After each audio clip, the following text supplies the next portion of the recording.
Pagi yang tenang menyapa Waduk Jatiluhur. Di bawah langit yang mendung, alam menghadirkan ketenangan begitu memikat. Hamparan air yang luas berpadu dengan siluet gunung di kejauhan, menciptakan harmoni yang sempurna. Disinilah memancing bukan sekedar hobi, melainkan perjalanan menyatu dengan alam dan ketenangan jiwa.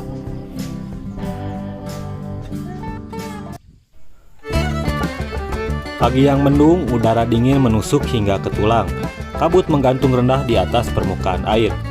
Pagi ini saya terbangun di atas rakit sederhana yang mengapung tenang di atas permukaan Waduk Jatiluhur. Suasana hening, hanya ada alam dan suara air yang memantul lembut di dinding rakit. Saya pun mencoba merebahkan tubuh dan sambil menatap langit yang mulai berwarna keemasan.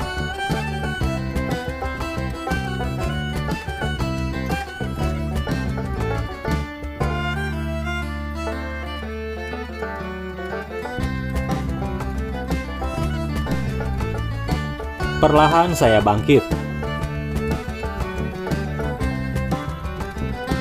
membasuh muka dengan air dari Waduk Jatiluhur. Airnya dingin menyegarkan, seperti membangunkan kesadaran baru. Kesadaran bahwa hidup adalah tentang menikmati momen.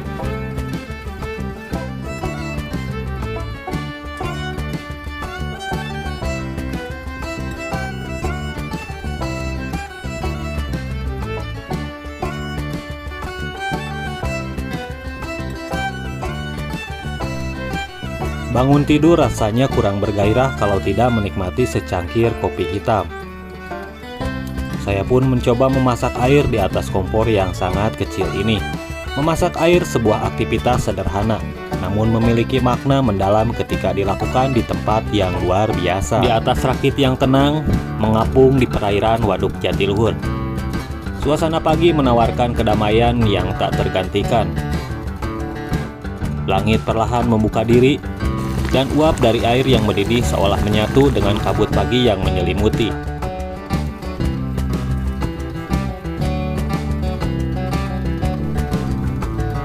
Secangkir kopi hitam bukan sekedar minuman biasa, tapi teman berpikir, penenang jiwa, dan pembuka hari. Kopi hitam di pagi hari memberikan manfaat yang lebih dari sekedar rasa. Segelas kopi hitam membantu fokus, membangkitkan energi, dan memberi ruang bagi diri untuk memulai hari dengan tenang dan penuh kesadaran. Dalam hening dan hangatnya kopi, terasa jelas bahwa kebahagiaan terkadang ditemukan dalam momen-momen paling sederhana. Tidak ada yang mewah, hanya kopi, air panas, dan ketenangan. Tapi saat menyeruputnya rasanya seperti merayakan hidup. Pahit, hangat, dan jujur. Hahaha.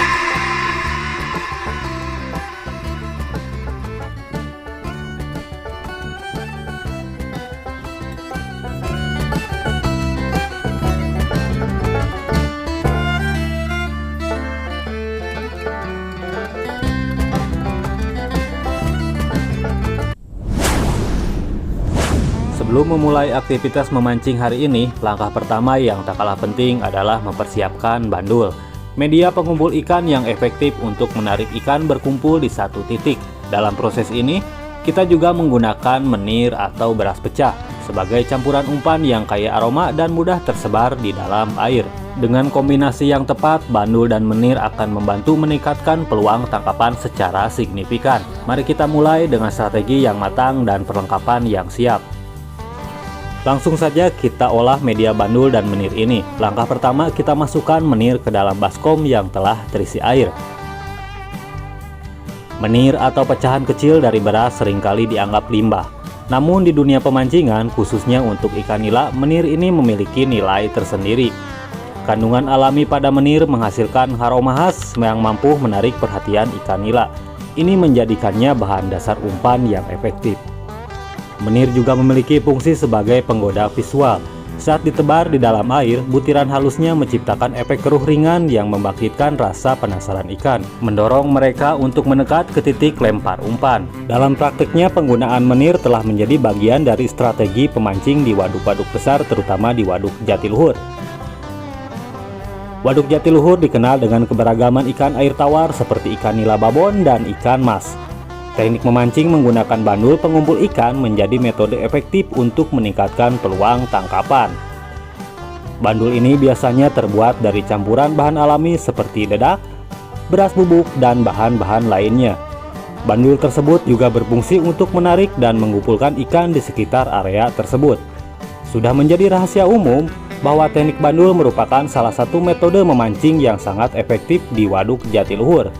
Biasanya waktu terbaik untuk memancing menggunakan teknik bandul adalah pada pagi hari antara pukul 6 hingga pukul 9 pagi hari. Pada waktu-waktu tersebut suhu air dan kondisi cahaya biasanya ideal, membuat ikan lebih aktif bergerak dan makan. Jadi timing ngebandul dan memasang umpan sebaiknya disesuaikan dengan jam-jam ini untuk hasil terbaiknya. Dan jika media bandul sudah seperti ini, artinya semua persiapan utama sudah selesai. Sekarang tinggal kita lemparkan ke titik yang nantinya akan jadi pusat perhatian ikan. Pastikan kita melempar dengan presisi, karena penempatan yang tepat akan sangat mempengaruhi hasil. Disinilah peran pengalaman dan insting memancing benar-benar terasa dan diuji. Menunggu sambaran ikan itu kayak ngegombalin gebetan. Kadang langsung nyamber, kadang cuma dilihat doang terus kabur. Tapi nggak apa-apa, yang penting niatnya udah maksimal. Sisanya biar alam yang bekerja, atau minimal arus air yang membawa harapan. Strike! Setelah menunggu dengan sabar, akhirnya umpan pun disambar. Ikan datang nyamber dengan semangat, bikin joran nunduk tanda peperangan dimulai. Tapi naas, di tengah harapan si ikan malah mocel. Putus asa? Iya. Nangis dalam hati? Sudah pasti. Di tengah perjuangan si ikan malah kabur hilang begitu saja, meninggalkan luka yang tak kasat mata dan joran yang lunglai tak berdaya.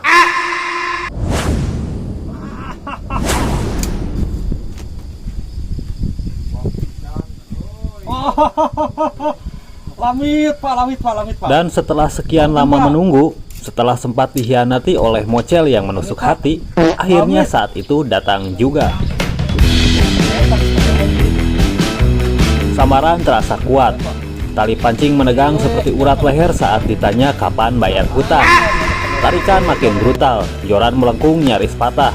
Dan kita tahu, ini bukan ikan sembarangan. Ini adalah pembalasan.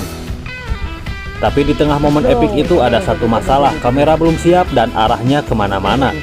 Di sini saya mulai panik. Tangan kiri narik joran, tangan kanan sibuk mengarahkan arah kamera. Ikan masih narik, jantung makin berdebar, dan kita semua tahu kalau momen ini lolos dari dokumentasi bisa jadi bahan penyesalan seumur hidup. Untungnya setelah drama berjilid-jilid dan jeritan ala film laga, satu ekor ikan nila akhirnya berhasil kita angkat. Dan kamera pun sempat merekam walau hanya sebagian. Ini ikan apa ini? Karomen atau karomen kalau badinya karomen.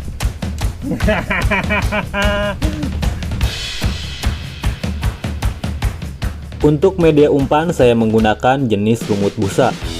Lumut terbagi menjadi beberapa jenis, salah satunya adalah lumut busa. Jenis lumut yang paling sering digunakan untuk memancing ikan nila. Lumut busa memiliki tekstur yang lembut dan lentur sehingga mudah menempel pada kail dan tidak mudah lepas di dalam air. Bagi pemancing ikan nila, lumut busa sangat efektif karena aroma dan teksturnya mirip dengan pakan alami ikan di habitatnya.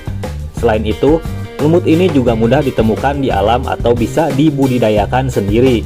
Dengan menggunakan lumut busa, peluang mendapatkan sambaran dari ikan nila akan jauh lebih besar, terutama di perairan tenang seperti kolam atau di waduk-waduk besar seperti Waduk Jatiluhur.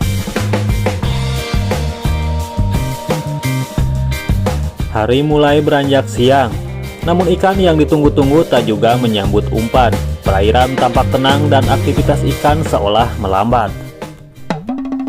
Di saat yang sama, suara perut mulai memberi isyarat. Dari kejauhan, tim pengantar makanan mulai terlihat jelas membawa harapan baru. Bukan untuk kail, tapi untuk isi perut. Sudah waktunya beristirahat sejenak untuk makan siang. Karena dalam setiap perjalanan memancing, menjaga energi tetap penting agar fokus dan semangat tetap terjaga hingga akhir. Tak perlu merogoh kocek terlalu dalam. Dengan hanya Rp15.000 per porsi, sajian sederhana namun lengkap sudah bisa dinikmati. Wih, sanguna sangu berem. Kerupuk. Daun telur.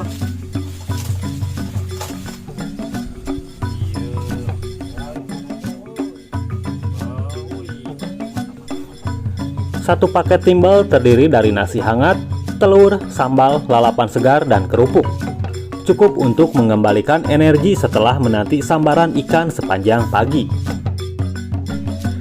Di tengah ketenangan Waduk Jatiluhur, hidangan ini bukan sekedar pengisi perut biasa, melainkan bagian dari pengalaman memancing yang tak terlupakan.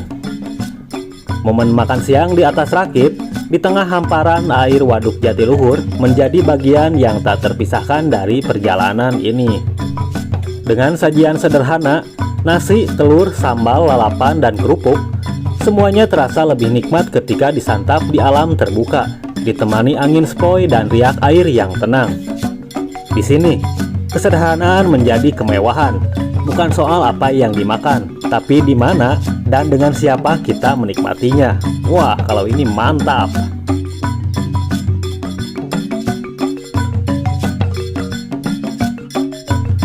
Usai menikmati makan siang yang mengenyangkan, kini saatnya kembali ke aktivitas utama memancing.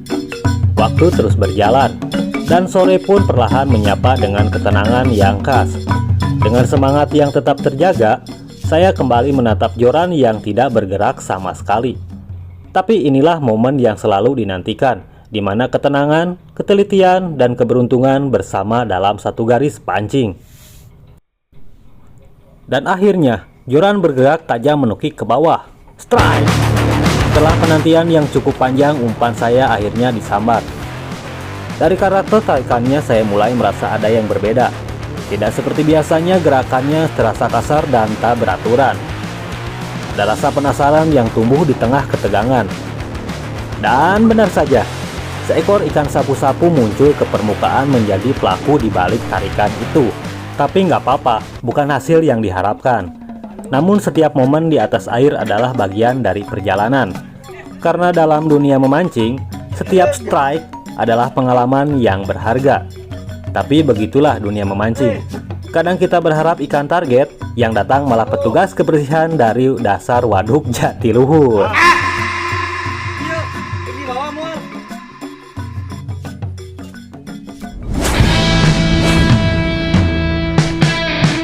Dan tibalah kita di ujung petualangan mancing kali ini di Waduk Jatiluhur. Hari yang penuh warna dari harapan besar hingga kenyataan yang kadang ya disambut ikan sapu-sapu. Meski bukan semua tarikan membawa hasil impian, setiap lemparan, setiap momen di atas air selalu menyimpan cerita. Termasuk kejutan-kejutan kecil, seperti joran yang disambar, tapi isinya malah petugas kebersihan Waduk Jatiluhur atau ikan sapu-sapu. Tapi disinilah letak serunya dunia mancing. Kadang dapat ikan, kadang dapat pelajaran, dan kadang cuma dapat bahan cerita buat ketawa bareng. Terima kasih sudah menemani perjalanan kami hari ini. Sampai jumpa di petualangan berikutnya bersama Balantrak Musep, satu kail, sejuta cerita. Dan kalau kurang beruntung, ya sejuta sapu-sapu. Saya Balantrak Musep undur diri. Assalamualaikum warahmatullahi wabarakatuh. Sampai bertemu di channel yang selanjutnya.